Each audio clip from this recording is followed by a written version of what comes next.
மிளகா அரைச்ச குழம்பு செய்கிறதுக்கு ஃபஸ்ட்டு மிளகா அரைச்சிக்கணும். அதுக்கு என்ன பண்ணணும்னு பார்த்தா, ஒரு 10 வரமிளகா, 2 கொத்து கறிவேப்பிலை, 1/2 ஸ்பூன் சீரகம், 1/2 ஸ்பூன் மிளகு, 1/2 ஸ்பூன் சோம்பு, ஒரு 2, 3 கிராம்பு, 1 இன்ச் அளவுக்கு பட்டை, ஒரு கரண்டி அளவுக்கு கொத்தமல்லி, இது எல்லாத்தையும் சேர்த்து நல்லா வறுத்து எடுத்துக்கணும். எண்ணெய் சேர்த்தும் வறுக்கலாம், எண்ணெய் சேர்க்காமையும் வறுக்கலாம்.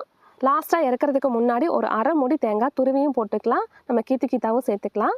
அதுவும் வந்து அந்த ஹீட்லேயே வறுத்து எடுத்துடணும். அது எல்லாத்தையும் நல்லா ஆற வச்சு தனியாக அரைச்சி வச்சுட்டு, இப்போ பார்த்தீங்கன்னா ஒரு 1/2 கிலோ அளவுக்கு சின்ன வெங்காயம் தான் போடணும். பெரிய வெங்காயம் சேர்த்தா டேஸ்ட் மாறி போயிடும். சின்ன வெங்காயம் தான் பார்த்தீங்கன்னா மிளகா அரைச்ச குழம்புக்கு செம டேஸ்ட்டாக இருக்கும்.